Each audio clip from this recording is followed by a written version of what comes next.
राहुल गांधी की छोड़ी हुई सीट वायनाड सीट पर बहन प्रियंका गांधी ने बम्पर जीत दर्ज की है, लेकिन असल में कांग्रेस पार्टी बुरी तरह हारी है। खास तौर से महाराष्ट्र और देश भर में हुए उपचुनाव के नतीजे कांग्रेस के लिए बड़ा झटका दे रहे हैं, जिनसे आने वाले वक्त में पार पाना पार्टी के लिए बड़ी चुनौती होगी। इसके अलावा सहयोगियों का भरोसा जीतना भी मुश्किल होगा, क्योंकि महाराष्ट्र में कांग्रेस सबसे ज्यादा सीटों पर चुनाव लड़ी थी, लेकिन नतीजों में पार्टी अपने सहयोगियों से भी पीछे चल रही है। महाराष्ट्र में जनता ने महायुति गठबंधन को एक बार फिर से बम्पर जीत दिलाई है।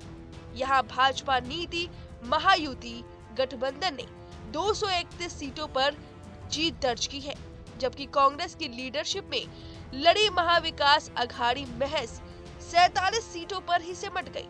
अन्य के खाते में 11 सीटें आई हैं, जबकि कांग्रेस को महाराष्ट्र में काफी उम्मीदें थी। झारखंड में जरूर कांग्रेस जेएमएम गठबंधन को जीत मिली, लेकिन इस जीत को हेमंत सोरेन की जीत माना जा रहा है। देश भर में हुए उपचुनाव में भी कांग्रेस को कुछ खास नहीं मिल सका है। वहीं वायनाड में जश्न का माहौल है कांग्रेस के लिए। वायनाड में प्रियंका गांधी को 6,22,338 वोट मिले हैं, जबकि दूसरे स्थान पर सीपीआई के उम्मीदवार सत्यम मोकरी को 2,11,407 मत ही मिल सके हैं। इस तरह प्रियंका गांधी ने यहां राहुल गांधी से बड़ी जीत दर्ज की है। भाजपा यहां तीसरे स्थान पर रही। यहां बीजेपी के टिकट पर उतरे नव्या हरिदास के खाते में 1,99,939 वोट आए। यह सीट राहुल गांधी के इस्तीफे देने की वजह से खाली हुई थी और उनकी बहन ने बम्पर वापसी के साथ बम्पर वोटिंग की है। और ये प्रियंका गांधी का पहला इलेक्शन था जो बेहद खास था। हालांकि महाराष्ट्र में कांग्रेस को बहुत बड़ा झटका लगा है। महाराष्ट्र में बीजेपी की अगुवाई वाली महायुति का जलवा दिखा है। यहाँ गठबंधन को 2 से 31 सीटें पर जीत मिली है। इसमें सबसे आगे बीजेपी रही, जिनमें 132 सीटों पर जीत दर्ज की। शिवसेना शिंदे गुट को 57 और एनसीपी अजीत पवार को 41 सीटों पर जीत मिली।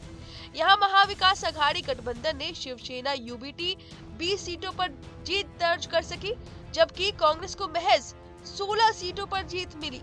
जबकि महाविकास अघाड़ी की ओर से सबसे ज्यादा सीटों पर लड़ने वाली कांग्रेस ही थी। यहाँ एनसीपी शरद चंद्र पवार को 10 और सपा को महज 2 सीटों पर ही जीत मिल सकी। अन्य के खाते में 10 सीटें आई हैं। झारखंड में 16 सीटों पर कांग्रेस सिमट कर रह गई। झारखंड की जनता ने एक बार फिर से हेमंत सोरेन पर भरोसा जताया है। 24 साल में ऐसा पहली बार हुआ जब लगातार दूसरी बार कोई दल यहाँ दूसरी बार सरकार बनाने जा रहा है। यहाँ जेएमएम को 34 सीटों पर जीत मिली है, जबकि भाजपा यहाँ 21 सीटों के साथ दूसरे नंबर पर रही। कांग्रेस यहाँ सिर्फ 16 सीटों पर जीत दर्ज कर सकी, जबकि आरजेडी को 4 सीटों पर जीत मिली है। सीपीआईएम को 2 सीटों पर जीत मिली। वहीं उपचुनाव की बात करें तो राजस्थान में 7 में से कांग्रेस को सिर्फ 1 सीट मिली, जबकि पंजाब में 4 सीटों पर हुए उपचुनाव में भी कांग्रेस सिर्फ 1 सीट ही जीत सकी। असम में 4 सीटों पर उपचुनाव हुए थे, जिसमें कांग्रेस के हाथ एक भी सीट नहीं आई। बिहार की 3 सीटों में से कांग्रेस के हाथ एक भी सीट नहीं मिली। गुजरात में भी कांग्रेस का आंकड़ा 0 पर रहा।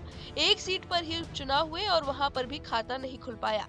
कर्नाटक के नतीजे जरूर कांग्रेस के लिए कुछ राहत भरे थे, जहां तीनों सीटों पर कांग्रेस ने जीत दर्ज की है। केरल की 2 सीटों में से कांग्रेस को 1 और मध्य प्रदेश की 2 सीटों में से भी कांग्रेस को 1 सीट पर जीत मिली है। सिक्किम की 2, उत्तर प्रदेश की 9 और पश्चिम बंगाल की 5 सीटों पर भी उपचुनाव में कांग्रेस खाली हाथ रही। हालांकि महाराष्ट्र के नांदेड़ में हुए लोकसभा उपचुनाव में कांग्रेस उम्मीदवार ने अंतिम राउंड में जीत हासिल कर ली। अब कांग्रेस की बुरी तरह हार पर पीएम मोदी ने भी अपने आभार कार्यक्रम में चुटकी ले ली। बीजेपी मुख्यालय पर भाजपा को जनादेश देने वाली जनता का आभार जताते हुए पीएम मोदी ने कहा कि कांग्रेस अब परजीवी पार्टी बन चुकी है। वह कहीं भी अपने दम पर चुनाव जीतने की स्थिति में नहीं है। वह अपने साथ दूसरों की भी नाव डुबा देती है। अब कांग्रेस की इस हार पर आपकी क्या राय है?